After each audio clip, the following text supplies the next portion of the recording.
उपराष्ट्रपति चुनाव को लेकर राज्यपाल का बयान। उपराष्ट्रपति के लिए सीपी राधाकृष्णन को बताया बेहतर। राज्यपाल ने सीपी राधाकृष्णन को दी शुभकामनाएं।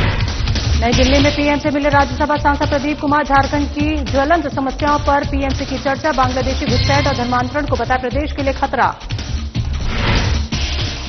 मुंगेर दौरे पर पहुंचे शाहनवाज हुसैन। राहुल गांधी पर कसा तंज। राहुल गांधी की वोटर यात्रा को बताया फ्लॉप। संविधान संशोधन समेत 3 विधेयक पेश। पीएम सीएम को हटाए जाने वाले विधेयक पर हंगामा। विपक्ष से केंद्र सरकार की बताई रणनीति। और झारखंड के कई जिलों में भारी बारिश का अलर्ट। बारिश को लेकर मौसम विभाग ने जारी किया येलो अलर्ट। लोगों से की सावधान रहने की अपील।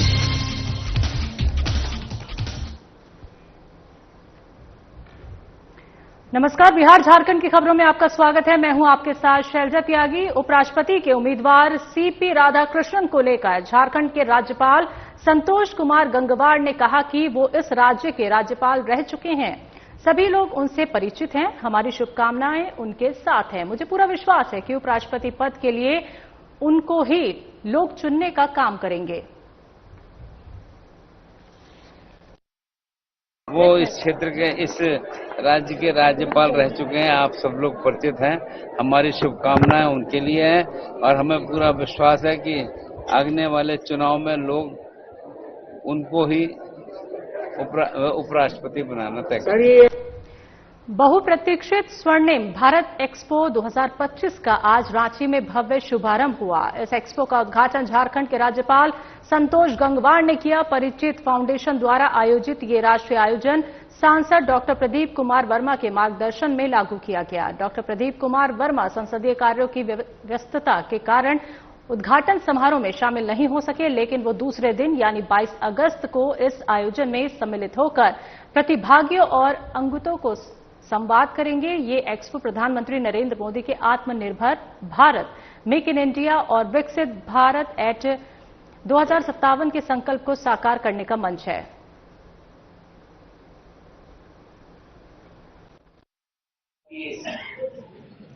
मेगा प्रदर्शनी स्वर्णिम भारत एक्सपो 2025 की आयोजन है। हार्दिक बधाई देता हूं। मेरी दृष्टि में ये आयोजन केवल एक कार्यक्रम नहीं, बल्कि ज्ञान, नवाचार, कौशल विकास और आधुनिकता का जीवंत संगम है। ये युवाओं, शोधकर्ताओं, उद्यमियों और नीति निर्माताओं को एक नए सूत्र में जोड़ने का सार्थक प्रयास है।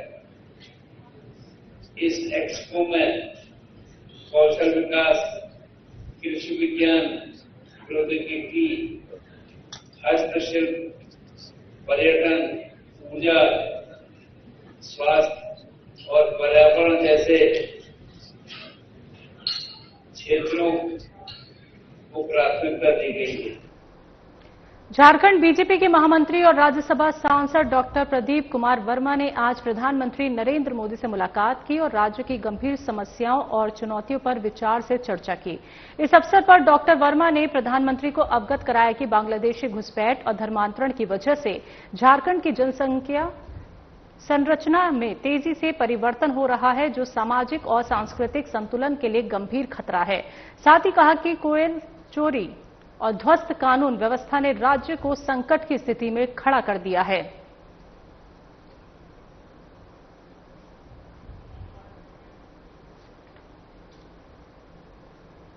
बीजेपी के पूर्व केंद्रीय मंत्री शाहनवाज हुसैन ने मुंगेर का दौरा किया। इस दौरान कार्यकर्ताओं ने जोरदार स्वागत किया, जिसके बाद शाहनवाज हुसैन ने प्रेस कॉन्फ्रेंस कर राहुल गांधी पर निशाना साधा। साथ ही उन्होंने कहा कि बिहार में राहुल गांधी की वोटर यात्रा पूरी तरह फ्लॉप हो चुकी है। जहां जहां राहुल गांधी जाते हैं वहां वहां मैं भी पहुंचता हूं, लेकिन आज मैं उनसे पहले मुंगेर पहुंच गया।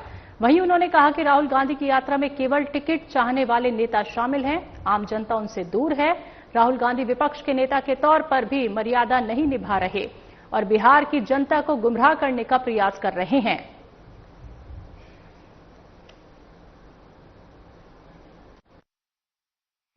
मैंने भी सासाराम से शुरू किया,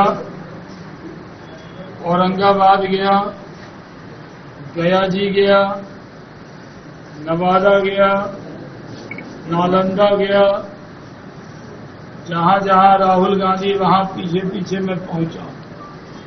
यहां मैंने सोचा कि मैं आगे पहुंच जाऊं, तो मैं पहले आया। राहुल गांधी की यात्रा पूरी तरह फ्लॉप हो रही है।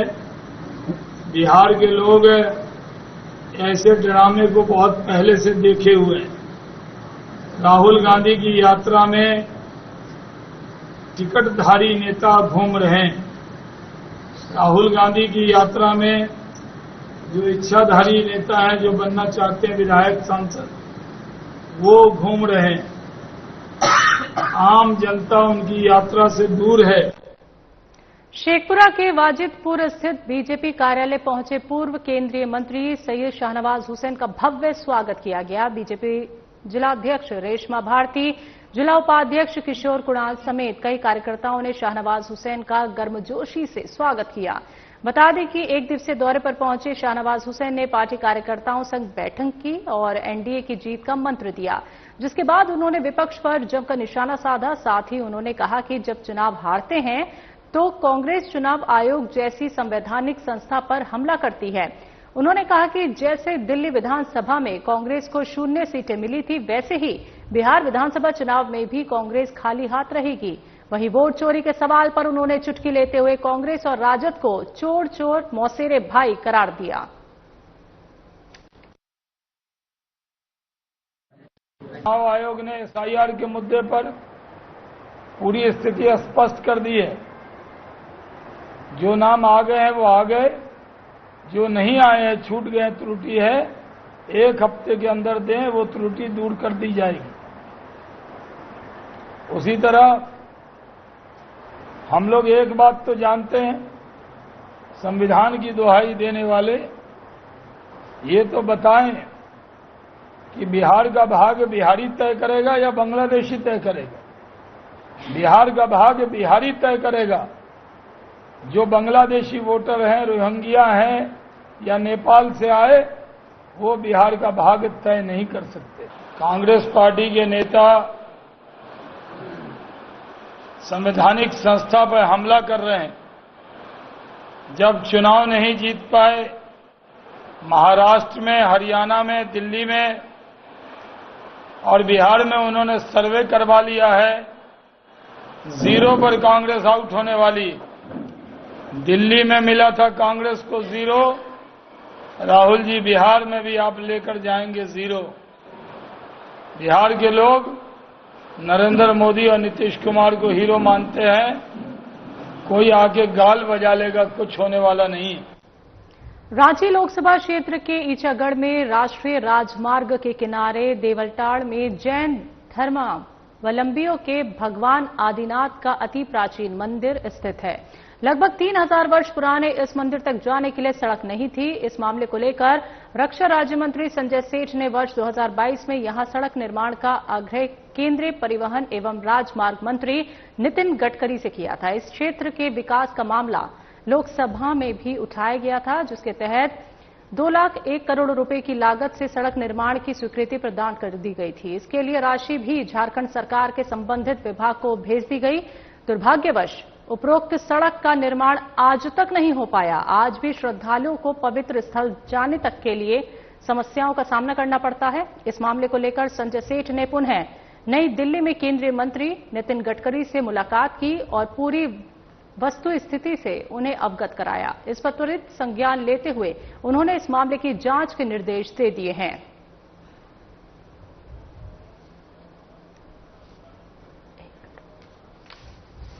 तो आपको बता दें कि 2.1 करोड़ लागत के लिए सड़क निर्माण की स्वीकृति प्रदान कर दी गई थी, लेकिन अभी तक सड़क निर्माण कार्य नहीं हो पाया है और इसी को लेकर आज नितिन गडकरी से मुलाकात की है।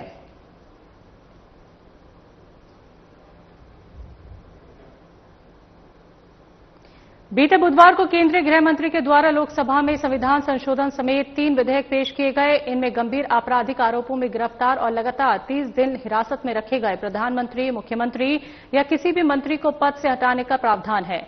इस विधेयक पर सदन में विपक्षियों ने जमकर हंगामा किया और तीनों विधेयक को वापस लेने की मांग की। इस विषय पर झारखंड की सत्ताधारी पार्टी झारखंड मुक्ति मोर्चा के प्रवक्ता ने अपनी राजनीतिक प्रतिक्रिया व्यक्त करते हुए कहा कि केंद्र की सरकार तानाशाही रवैये से किसी भी अनर्गल बेबुनियाद मुद्दे पर किसी को भी जेल में डालकर पद से हटाने का काम कर सकती है, साथ ही अपने पार्टी के वैसे व्यक्ति को भी पद से हटा सकती है जो उनके खिलाफ हो।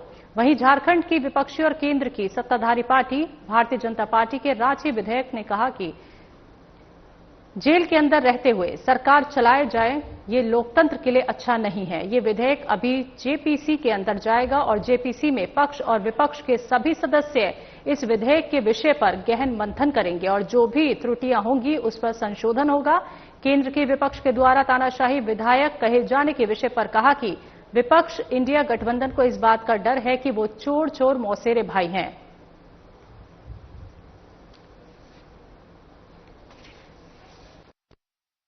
के आधार पर कोई इस्तीफा देता नहीं है। देश के अंदर कानून होना चाहिए कि नहीं होना चाहिए।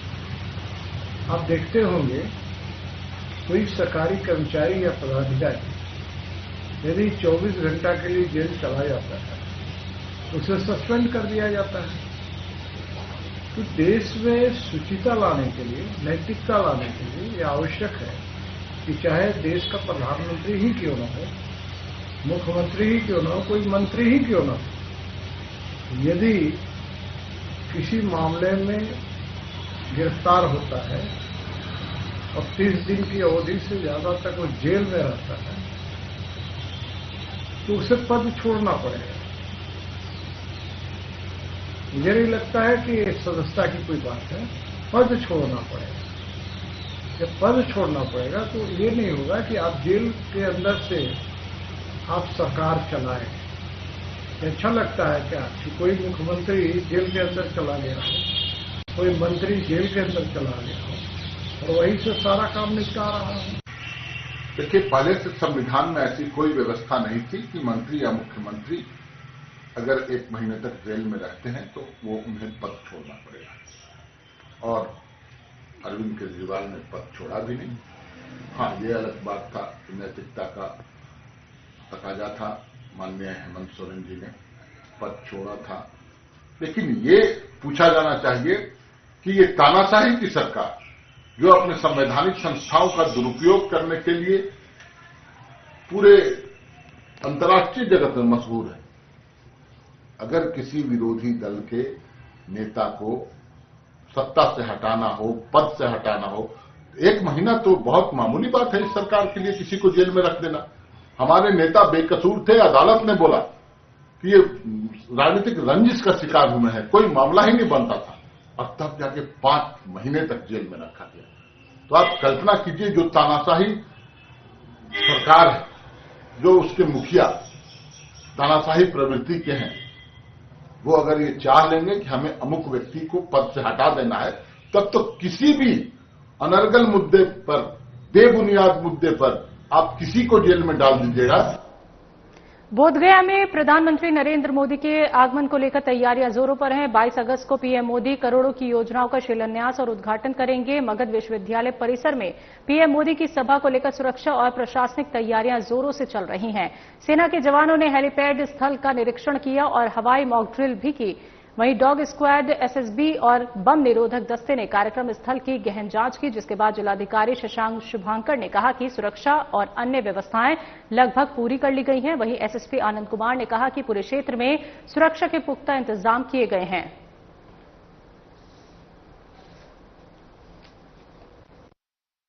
भी हमारे प्रखंड अध्यक्ष, पंचायत अध्यक्ष हैं और सारे संगठन के जितने भी साथी हैं, सब हमारे माननीय प्रधानमंत्री एवं हमारे प्रदेश के माननीय मुख्यमंत्री जी के आगमन को लेकर बहुत उत्साहित हैं और बहुत इंडिया गठबंधन के सभी घटक दलों में काफी उत्साह है और सभी घटक दल मिलकर के इस कार्यक्रम में एड़ी चोटी करके सभी कार्यकर्ताओं के हम लोग साथ यहाँ 22 तारीख को आएंगे। हर प्रखंड में लाने की व्यवस्था हम लोग कार्यकर्ताओं के, उसके पानी का, खाने का, नाश्ता का व्यवस्था करके हमारे यहाँ जो आज गौरव की बात है कि हमारे बुद्ध की धरती, विष्णु की नगरी गया में हमारे आदरणीय देश के यशस्वी प्रधानमंत्री नरेंद्र मोदी जी का आगमन हो रहा है। हमारे यहाँ बिहार के लोकप्रिय मुख्यमंत्री नीतीश कुमार जी का यह गौरव की बात है। 22 तारीख को आगमन है। साथ में माननीय मुख्यमंत्री जी भी रहेंगे और कई केंद्रीय मंत्रीगण रहेंगे। बड़ी संख्या में योजनाओं का उद्घाटन भी है, शिलान्यास भी है, ट्रेनों को हरी झंडी भी दिखाई जाएगी, तो उसकी तैयारी चल रही है। लोगों से बैठने की व्यवस्था की गई। ग्राउंड काफ़ी बड़ा है, 2 से 2.5 लाख से ज़्यादा लोग यहाँ पर आ सकते हैं। सबके रहने की, खड़े रहने की, पार्किंग की, शौचालय की सुविधा। राजधानी रांची स्थित प्रदेश कांग्रेस भवन में कांग्रेस से मांडव विधायक, कृषि पशुपालन एवं सहकारिता मंत्री शिल्पी नेहा तिर्की के द्वारा आयोजित जनता दरबार में उपस्थित आम जनों की जन समस्याओं से अवगत हुई। संज्ञान में आए कुछ समस्याओं का त्वरित निष्पादन भी मंत्री के द्वारा किया गया, जबकि कुछ शिकायतों के लिए संबंधित अधिकारियों से पत्राचार की प्रक्रिया की गई। देखिए, प्रत्येक महीना हम लोग अपने कांग्रेस कार्यालय से जनता दरबार कार्यक्रम का आयोजन करते हैं, जिसमें कांग्रेस दल के तमाम माननीय मंत्रीगण इस कार्यक्रम में भाग लेते हैं और लगातार कई सारे मामला हमारे पास पहुंच रहा है और हम लोग उसको जो चीज त्वरित हो सकता है उसको हम लोग त्वरित निष्पादन करने का भी फोन के माध्यम से अधिकारियों को कॉल करके करने का कोशिश करते हैं और जिन कामों में पत्रचार करने की जरूरत है उसको भी हम लोग ऑफिस के माध्यम से पत्रचार करते हैं। हमें बिल्कुल इसमें एक सकारात्मक पहल दिखाई दे रहा है, क्योंकि जब से ये जनता दरबार हमारी कांग्रेस दल हम लोग लगा रहे हैं तब से कई लोगों के समस्याओं का समाधान हुआ है। कुछ अखिल झारखंड छात्र संघ के द्वारा रांची विश्वविद्यालय में व्याप्त समस्याओं और मूलभूत सुविधाओं को बहाल करने को लेकर बेहद ही अनोखे तरीके से विरोध प्रदर्शन किया गया। इस विरोध प्रदर्शन में आजसू से जुड़े कई छात्र छात्राएं शामिल रहे।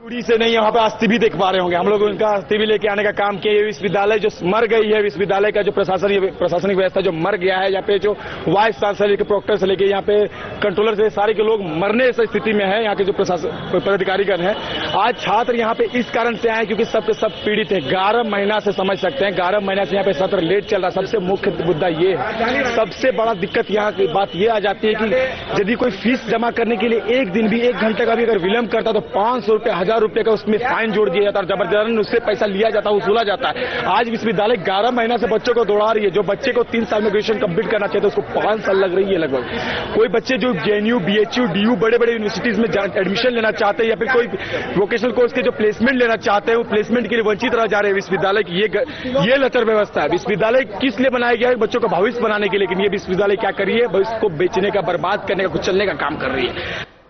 श्रद्धानंद सेवाश्रम स्कूल में एक शिक्षक पर लगे उत्पीड़न के आरोपों को लेकर झारखंड पेरेंट्स एसोसिएशन ने गंभीर रुख अपनाया। एसोसिएशन के अध्यक्ष अजय राय ने स्कूल के प्रभारी प्राचार्य अनुज कुमार सिंह से मुलाकात कर मामले की जानकारी ली। प्राचार्य ने बताया कि अब तक किसी छात्र की तरफ से लिखित शिकायत नहीं आई और मामला पारिवारिक विवाद से जुड़ा प्रतीत होता है।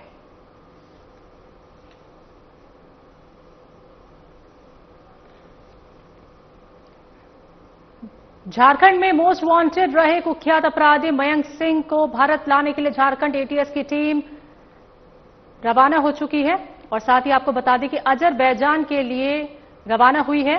दूसरी तरफ झारखंड के जिन जिलों में मयंक के खिलाफ केस दर्ज हुआ है उनकी समीक्षा शुरू कर दी गई है। तो कुख्यात अपराधी मयंक सिंह को झारखंड एटीएस की टीम 23 अगस्त को अजरबैजान गणराज्य से भारत लाएगी।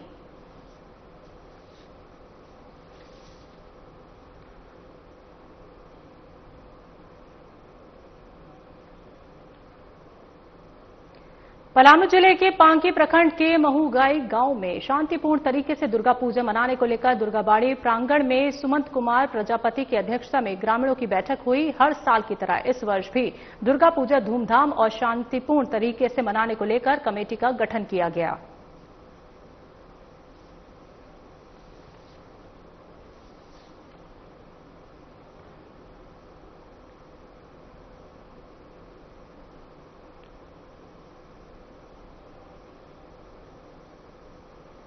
बात अगली खबर की। स्कूल पहुंचाने के बहाने 7 साल की बच्ची के साथ दुष्कर्म करने के जुर्म में ट्रायल फेस कर रहा अभियुक्त पोलूस तिर्की को सिविल कोर्ट रांची के पॉक्सो एक्ट की विशेष अदालत ने दोषी ठहराया है। अदालत ने उसकी सजा के बिंदु पर सुनवाई के लिए 26 अगस्त की तारीख निर्धारित की है।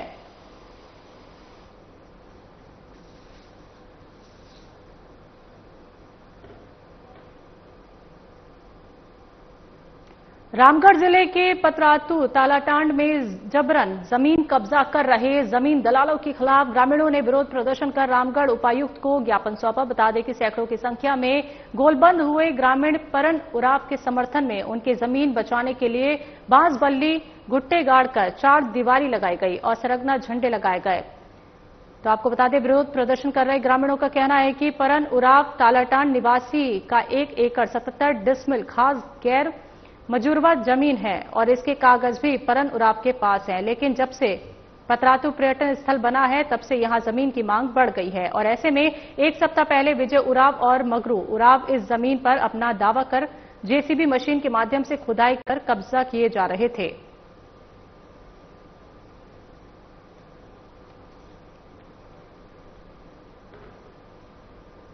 तो आप लोगों ने अक्सर फिल्मों में नायक या खलनायक को चलती ट्रेन अथवा मालगाड़ी में स्टंट या चोरी करते हुए देखा होगा। ऐसा ही कुछ Lalmatia Farakka MGR railway line में देखने को मिला। इसका वीडियो भी काफी तेजी से सोशल मीडिया पर वायरल हो रहा है। वीडियो में 13-14 वर्ष की उम्र के कुछ नाबालिग कोयला चोरी करने का सामान लेकर चलती मालगाड़ी में खतरनाक स्टंट कर रहे हैं। बता दें कि चलती वैक्यूम कार्ट चोर प्रतिदिन कई टन कोयला चोरी करते हैं। मोती पहाड़ी, तेलो, फूलभंगा, सोना जोड़ी और तमाम जगहों पर चलती हुई गाड़ी पर चढ़ जाते हैं और कोयला नीचे गिरा देते हैं।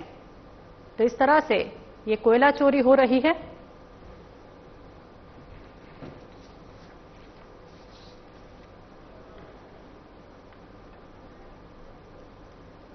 झारखंड में बंगाल की खाड़ी में बने निम्न दबाव के क्षेत्र के कारण मौसम विभाग ने राज्य के कई जिलों में भारी बारिश का अलर्ट जारी किया है। 21 अगस्त को 11 जिलों में मध्यम से भारी बारिश होने की संभावना है, जिसके लिए येलो अलर्ट जारी किया है।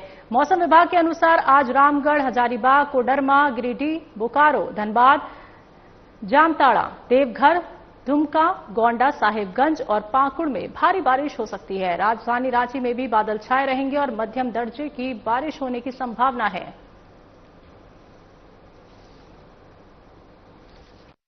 वाले दिनों में झारखंड में आपको अच्छी बारिश देखने को मिलेगी। मुख्य कारण ये है कि नॉर्थ वेस्ट जो बंगाल की खाड़ी है वहाँ पे एक अपर एयर सर्कुलेशन बना हुआ है और उसके कारण 25 तारीख में एक निम्न दबाव का क्षेत्र, एक लो प्रेशर एरिया बनने की संभावना है और साथ साथ में मानसून ट्रफ भी आज में रांची होकर गुजर रहा है। तो ये सब कारण है जो आने वाले दिनों में झारखंड में अच्छी बारिश के संकेत दे रहे हैं और जिसको देखते हुए अभी आने वाले 5 दिन में झारखंड में कुछ कुछ जगहों पर भारी बारिश देखने को मिलेगी और कल और परसों 22 और 23 तारीख में पलामू संभाग के जो इलाके हैं वहां पे बहुत भारी बारिश देखने को भी मिल सकती है।